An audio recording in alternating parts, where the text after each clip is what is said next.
I'm here in Perth for GP24, hosted by the Royal Australian College of General Practitioners, where I'm joined by GPs across the country to explore the future of general practice.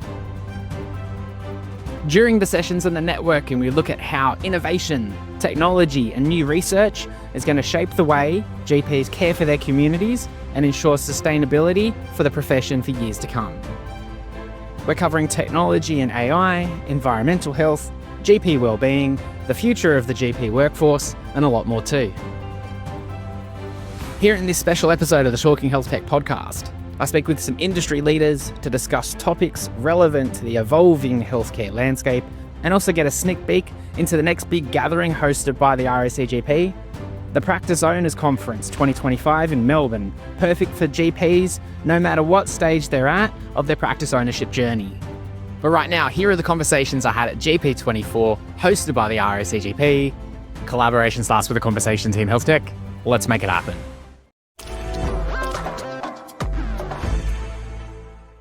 So hi, I'm Krystyna de Lange. I am a GP based in Queensland and I am one of the hosts of the Good GP podcast, joining you, Pete, at GP24 today. Yes. Right. Thanks, Krystyna. Yeah, I'm Sean Stevens. I'm also one of the podcasters on the Good GP. I'm a GP in Perth, Western Australia. And we've been doing this for ages now. I think we're up to about 150 episodes. Is that right? Yeah, the Good GP's been running. I used to tune into the Good GP even before doing Talking HealthTech to understand what's happening in the landscape. Great resource for GPs. Tell me a little bit more about how you describe it and the conversations that happen on your podcast. We're a educational podcast really targeting Australian-based GPs, although, we love to hear that we're getting an international audience as well at times. We try and target sort of the busy GP audience, that's a bit of our tagline, by trying to have reasonably short, digestible episodes that give a nice quick summary and update on the latest that's happening in general practice, clinical topics as well as non-clinical topics that people can listen to on their drive to work, afternoon walk, or, in whatever way that they listen to their podcasts. Yeah.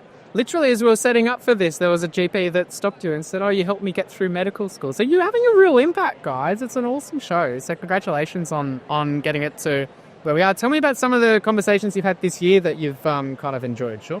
Yeah, thanks. Look, I had a number of conversations this year. I have been an interest in technology myself. So I did a talk on AI scribes, which is a real expanding area in general practice.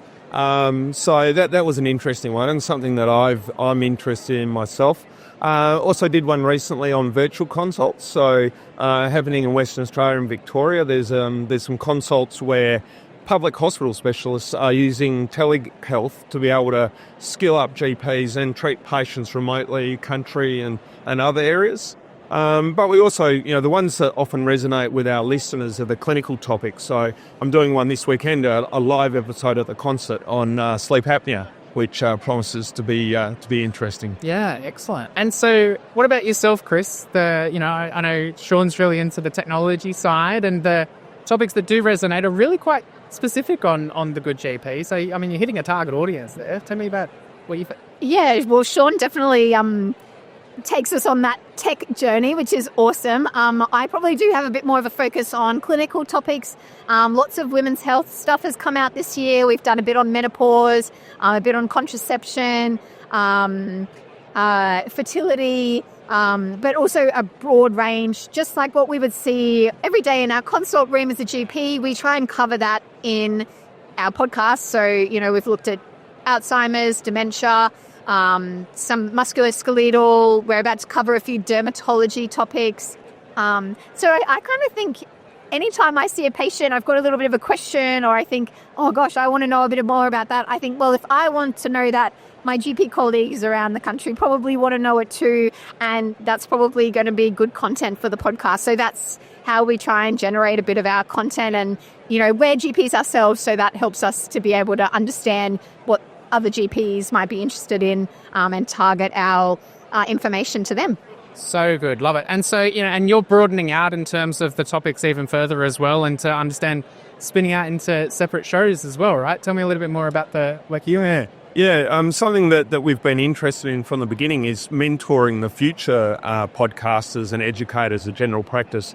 So there's a spin-off podcast, This Could Save Your Life, which is more patient-facing. And we've brought on board a number of new podcasters who are really keen, smart people, and really wanting to take education forward. The This Could Save Your Life podcast is more patient-facing and is designed for GPs to be able to recommend to their patients if they want to learn more about preventative health or screening or whatever the things are. We also realise that the things change and podcasting may not be the gold forever. So we're looking at a short-form video content as well, partnering with DermNet, which is a prominent skin educator based in New Zealand, but has a global reach. And where Krystyna and I have interviewed a couple of their dermatologists and using some of their resources to sort of put up and show GPs what we're talking about while we're talking about it. Yeah. Love it. Yeah, no, that's the evolving nature of podcasts, much more from just the audio feed. It's great to have it in your ears while you're out doing stuff, but more and more content, being able to look at some stuff too now and then is super helpful. And you're here at GP24, your GPs as well. So and you've been in some sessions. Tell me a little bit about what some of the big topics are over the last day or two. Yeah, so a really nice mix of clinical and non-clinical topics at the conference, not just in our podcast feed. Yeah, there's been quite a bit of a focus this conference on AI and technology, which, I think is quite fitting given the space that we're currently in. It's really topical at the moment. GPs are really interested to learn what's going on in this space, where is it heading, what are the implications for practice, medico-legal implications. So it's been good to hear some updates, and people... people's experiences and where that's headed. But I've also enjoyed a couple of clinical updates as well. It's been a great conference. And the best thing I love is just being able to network. And, I've caught up with a few people who I haven't seen in the last year or two since my last conference. And, so it's a great opportunity to have a catch up, have a yarn, and then also get some good content as well through the presentations. Love it. And lastly, Sean, you have a lot of up-and-coming GPs listening to your podcast and also a lot of well-established ones too. But, any advice or kind of perspective you can provide to potentially newer GPs who might be entering into Australia or just coming through medical school to really kind of have an impact in this space of general practice? Yeah, look, absolutely. I think get involved. A plug for the Future Leaders program within the RACGP. It's a way of really getting mentored into making a wider difference across the profession. I think, if you're interested in something, if you've got a passion, follow it. Reach out, speak to your mentors, speak to your senior colleagues. There's such a range of really amazing people in our profession who are all too keen to help out. And and help you broaden the reach of whatever your passion is. Yeah. And listen to the good GP. And listen to the good GP while you do it.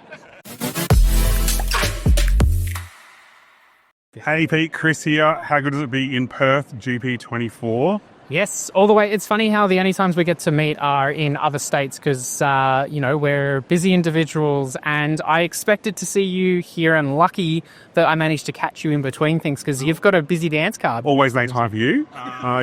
Number one, made time. Had to slip it into the diary schedule. Oh, yeah. You say that to all the podcasters. You say that to all of them. Well, that makes me feel real special.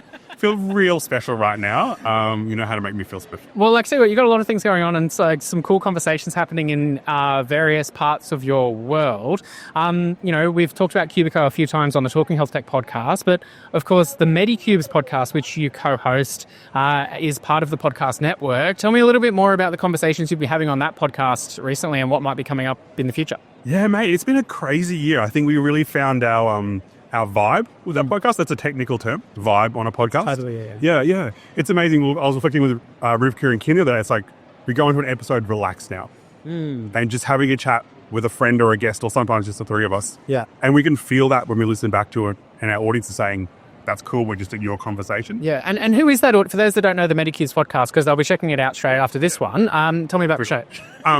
So it's a podcast for practice managers, practice owners, GPs, nurses, anyone involved in primary care, a bit of specialist care, all around Australia, but definitely for practice managers and practice owners. That's where we get our best feedback from, and we hit topics that really resonate in the operation of a practice and what you'll be thinking about. And what I found listening to the podcast is that it's a great platform. It's a great mode for those types of conversations, because you guys go deep in the weeds. You all know your stuff and nerd out about it a lot, and it's not superficial high level stuff. You get into some pretty specific detail. Oh, totally. I think like the budget episodes, we're going to get in trouble one day for having opinions on things in a budget, but also like changes to chronic disease management. We got an episode out in like 2 days, and what I've been loving is that people are like, I can go and try and read all this and understand it and wait for fact sheets, or I can pop you in my ears and go to the gym, and 20 minutes later I kind of get what's happening, which has been amazing. But then also like mixing that with just learning from amazing practices. Like sometimes in general practice, particularly, we're all like in our own little bubble doing our own thing. And just some of the conversations I've had over the last few years with the podcast have been like, I want to work for that practice because what they're doing is amazing. And just sharing that and the energy is contagious. So amazing. Yeah, some really good episodes coming up about culture and how to run a practice from like a owner GP point of view. That I'm really excited about. I finished recording one of them recently and I was like, that's one of my favorite episodes. And it's so good when I finish that because I think I've learned something. My mind's exploding. I want to go and research this. They're coming up soon, which will be really good. Yeah, excellent. I want to come to the practice owners concept in a little bit, because that ties in nicely with some of what's happening here at GP24. We'll talk about that in just a sec. But, you know, you've come from practice management experience, been doing the Cubiko thing for the last couple of years. We just recently did an episode on the Talking HealthTech podcast about some cool things happening with Cubiko. Remind us, like, what's front of mind for you right now? Yeah, look, I think standing here at GP24, it's all about CPD, which we've now integrated into Cubiko. And a doctor who I really respect and admire challenged me to build something in our product that saved them time and helped with patient outcomes. And then we went deep on trying to find what that could be. And it was doing your CPD measuring outcomes on the patients you actually see. And you shift the needle on the cohort of patients that you look after. Because otherwise you'd be doing it retrospectively? Or more like I went and did a course. We had someone who said, I went and did a course on X. And I came back to the practice and realized it would only help 2 of my patients, which is amazing to help those 2 patients. But what we've done is you can look at all your patients as an individual GP and what areas of measuring outcomes or CPD would impact the most patients or have a bigger impact to you, and then actually build it into your workflow and do it. Which is amazing. Like Lou says, these are the 5 people coming in this week who match that measuring outcomes activity. And then that automatically populates back to the RACGP CPD home. So yeah, especially with the end of the year coming up, everyone's trying to get to those hours. You can jump on and get through your hours at the moment. But what we're building out for next year, it's this beautiful intersection of Cubiko has always done business sustainability really well. We're introducing more and more clinical metrics and more clinical outcomes, which is phenomenal because like my hope and my dream, and I know it sounds a bit naff, is that I'd love it that a practice is doing a quality improvement around something. And the GPs are doing their CPD measuring outcomes around the same thing. And you walk into the tea room and everyone's talking about X and how we're going to do it and how we're going to help our patients and how it makes us a better practice. But then everyone's getting what they need. They're getting their measuring outcomes for the GP. They're doing the quality improvement if they're a practice for accreditation.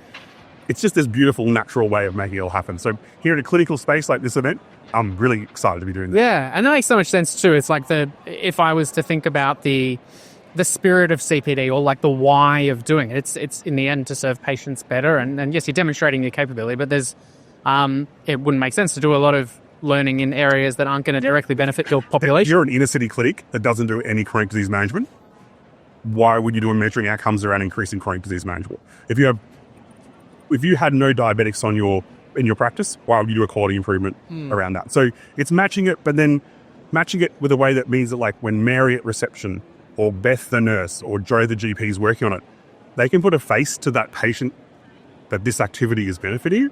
That's so awesome. That's like magic moment of like good things happening in general practice for our patients, which is why a lot of us get involved in it. Yeah. Amazing. And so I see they're setting up the stage for you to present over there a little bit later tomorrow. Yeah, there's never too much of my dulcet tones buttering around the place. You're going to hear me in Dolby surround sound tomorrow. Yeah. Can't wait. What are you going to be covering in that session? So tomorrow, I've literally just did the synopsis of CPD. We're talking about that for 20 minutes. Got to say the RACGP has been amazing in helping us build this out. We're the first time you've been able to do the measuring outcomes in software. So doing that with the RACGP over the last year has been phenomenal, from designing activities and working out how to get credit for them and how to make sure that the measuring outcome matches the practice. So it's a co-session with me and the college tomorrow. Yeah. And then after that, because, 15, 20 minutes isn't enough, another 20 minutes where we're talking about the Practice Owners Conference next year and the masterclass which is happening, which is super exciting. I know for the last 2 years it's always sold out. So, hot tip for anyone watching this, make sure you get the tickets early. I'm not getting paid or a commission on that. Just to be really clear there, I get no commission on that. But I just get the messages from people the day before going, can't get a ticket to the masterclass at the Practice Owners Conference. And I'm always like, I don't have a secret stash. I can't, I'm not that important enough in the world to be able to pull strings. Yeah. But we're really reinventing the masterclass program next year. Okay. To make it, we've done it now 3 years. And it was awesome. But next year we're really trying to sort of focus in on what's happening right now. And also, what stage of practice life cycle are you at? Are you just starting a practice? Are you looking to exit the practice? Are you looking to enhance your practice? So we're going to run some multi-streams and a few things like that. So we're going to go through all that tomorrow with some of the co-presenters to get everyone excited for Practice Owners Conference coming up next year. Yeah, not long. We'll be there, and looking forward to that. And lastly, to then perhaps those aspiring practice owners, if you were to distill, maybe one or two kind of bits of advice, or those that are looking at it thinking, well, should I be getting into this, or should I be looking at some other career? What's the best thing about owning your own practice? So first off, super jealous. I think opening your own practice, something I want to do one day. It's amazing. You get to make the place that you want to work and the team that you want to work with, working with the patients who you want to care for. Isn't that amazing? That is so cool. So A, super jealous. B, surround yourself with the right people. Making mistakes can be pretty expensive. So I know sometimes when you look at fees and things like that, you're like, oof, that's a lot of money. It can cost a lot more money when you make mistakes by not talking to an expert who's been through it before. Yeah. I know it's great to go to Michelle, who was your best friend in high school and is now an accountant, or go to your friend who's now a lawyer. Yes. But they've never worked in health before, or primary care. And it's like, the research they're going to do, the things they're going to be discovering are actually what you need to know. So to me, it's surround yourself with the right people. And it could be the right people all the way from paid consultants through to just amazing networks of existing owners. Yeah. Because the thing I love about Practice Owners Conference, and I know I said this to you before, is it's like a community get together every year. There's friends there that I've known for, a decade, just from being owners and things like that. It's a community there that will help each other. And that's one of the most surprising things. I think in some other industries I speak to, they're very competitive.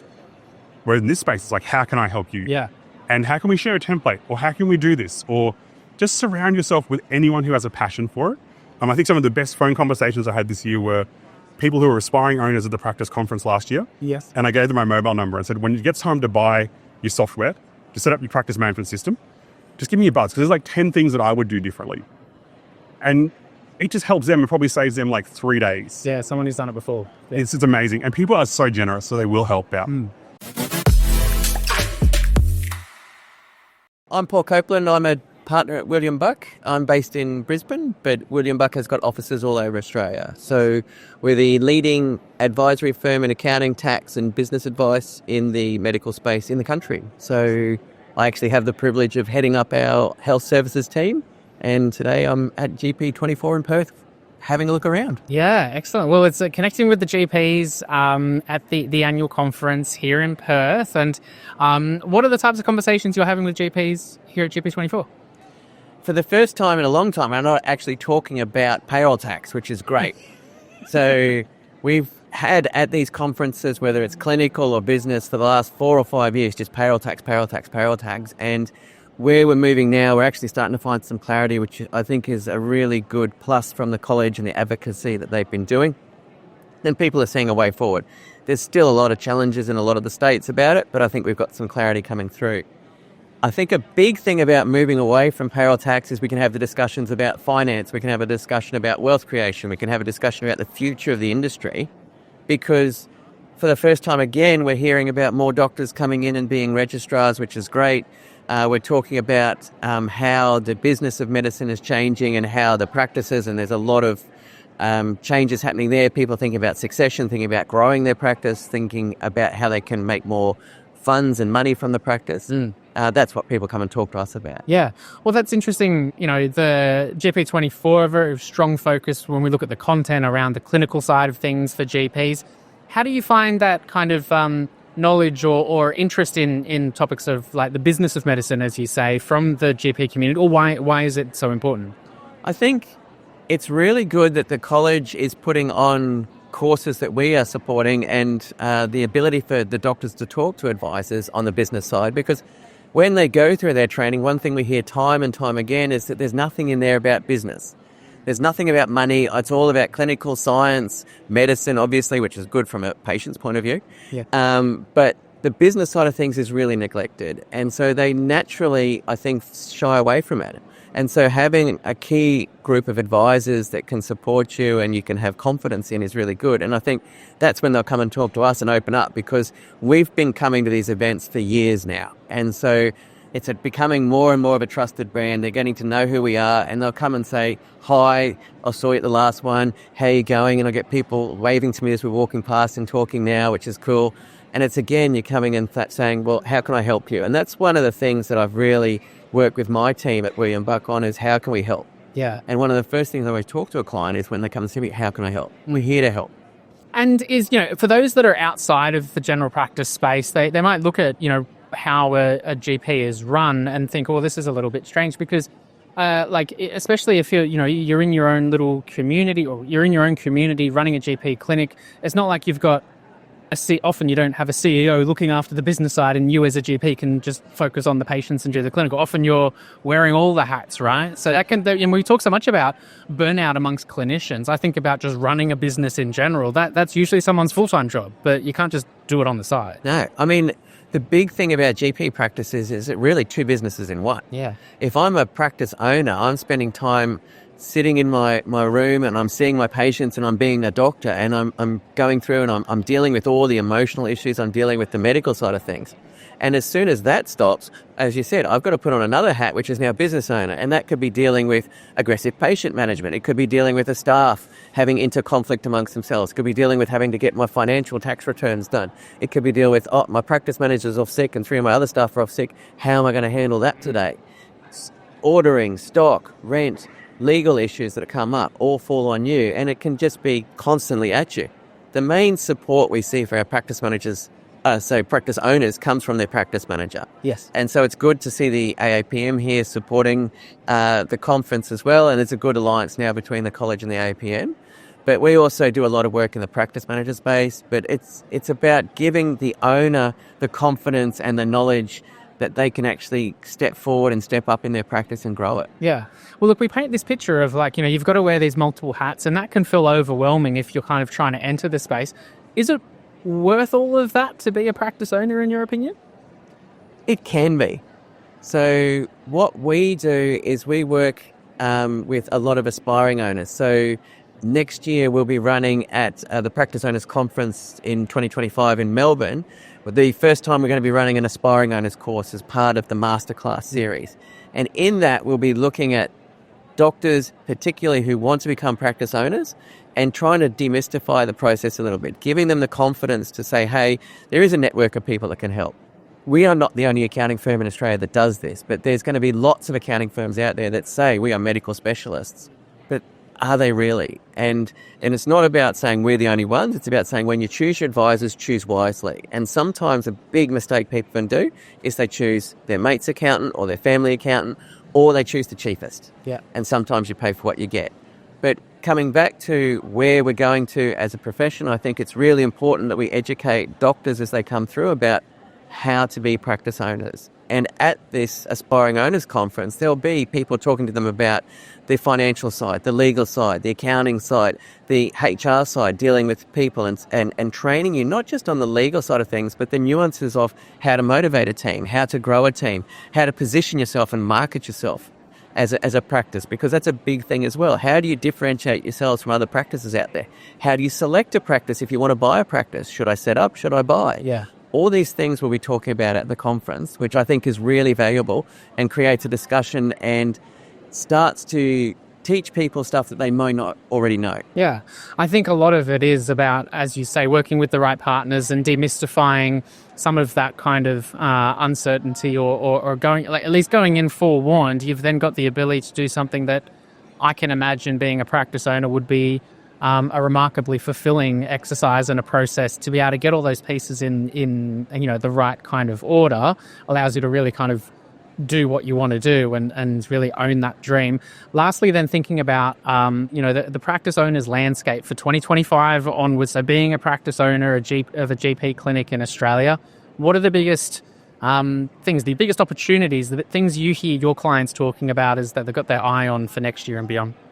I think the biggest opportunity for practice owners now is the ability to review your practice, look at opportunities to reset, reshape, and refocus, and then move forward. We're doing a lot of work with practices on strategic planning, for example. So that's about saying, if my practice is here and I want to get it up here, that's my aspirational, how am I going to get there? Yeah. And laying out a framework for that. And that's about working with your team. It's working with your advisors and having a reset. So we hear a lot about doctors where they go through and they're using Cubiko, for example, as a tool, which is one of the leading software programs out there for practice. And a lot of practices are putting it on and they're really not using it to its full potential. A lot of our practice owners are going through now and saying, okay, let's start to have a look at, say, average doctor billings, average patient billings. And it's about going through and saying, how can we make sure our doctors are getting rewarded for the work they do properly? Making sure that every opportunity that's available is taken. And so in that situation there, where the GPs who are using the facility are going through and saying, well, I'm paying a fee for this, they're getting a much better outcome for their money that they're paying.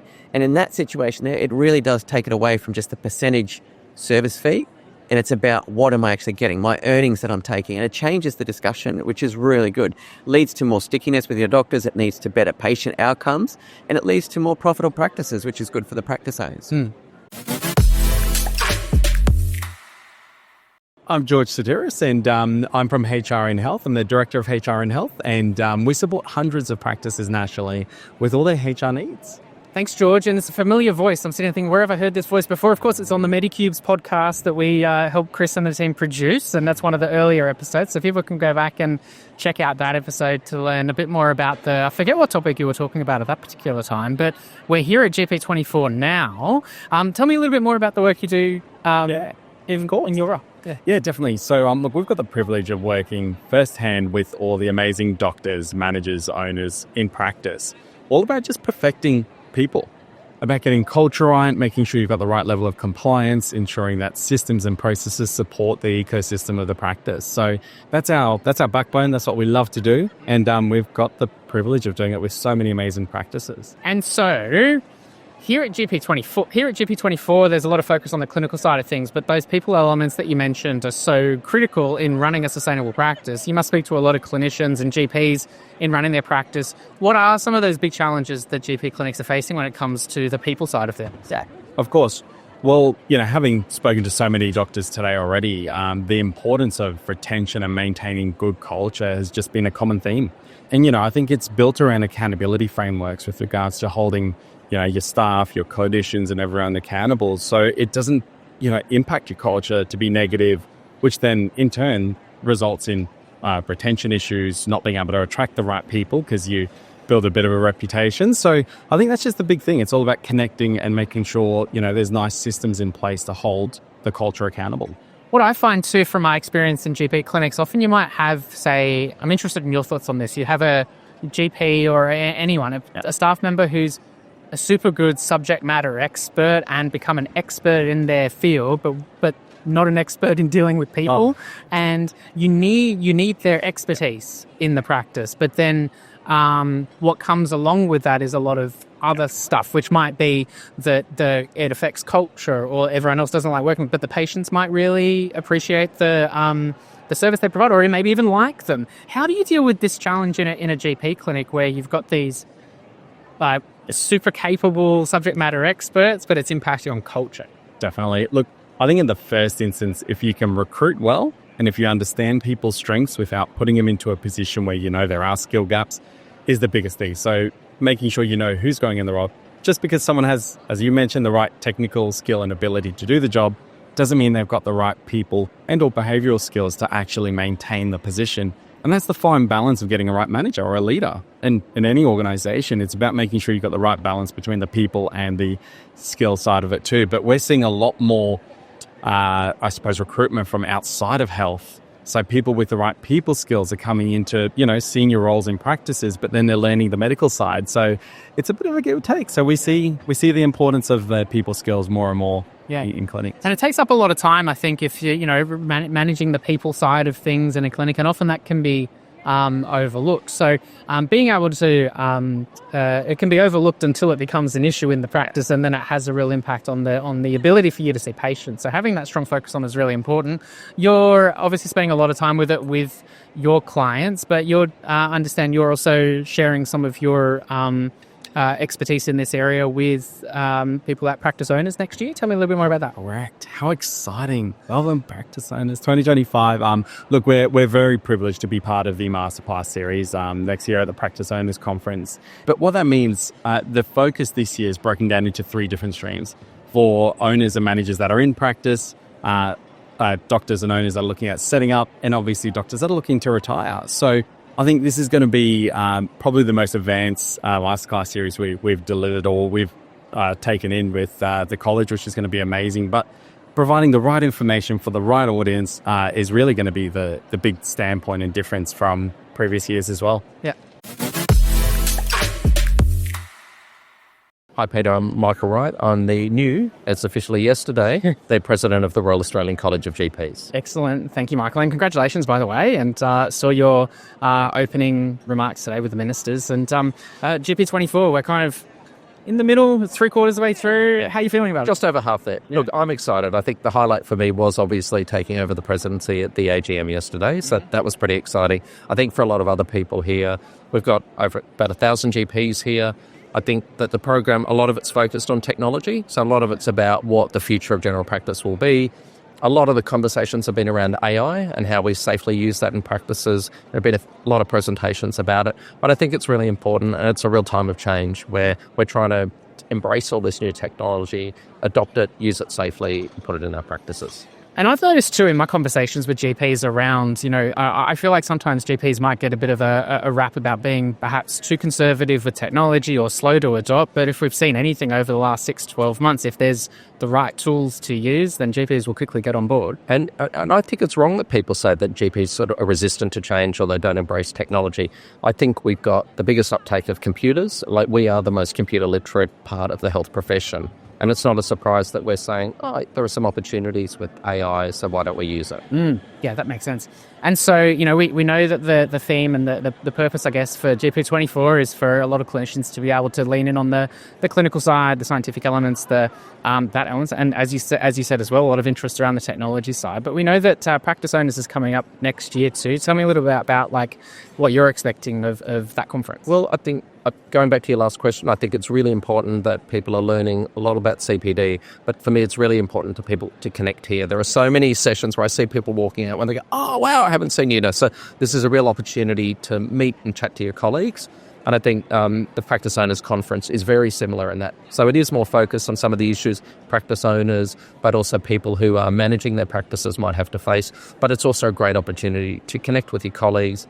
It also has social aspects as well, so don't think you have to be a practice owner to come to it. Got it. And lastly then, so, freshly minted into the Pres gig, what can we look forward to from seeing from your presence? Yeah, look, we've got some core issues which are around getting more funding into general practice, supporting quality care, workforce challenges, which we're making some really big changes and had some successes. So the college has just filled all the training places for next year. So we now have a lot of new GPs, future GPs coming into the system. We've got to provide more support for existing general practice. That involves funding, and I had a good chat with the Health Minister this morning. So we're optimistic that as we come into the next election, there's going to be more recognition for the hard work we do. And finally, I think it's really important that the college represents all our members. So we've got a really diverse membership. We've got an international medical graduate committee, which has just been established, and that has its first meeting at this event. So I'm really excited to see about the work of that and try to bring all the membership together. We hope you enjoyed this episode of Talking Health Tech. Make sure you like and subscribe and share this episode with someone who might find it valuable. For more information and resources about healthcare innovation, visit talkinghealthtech.com.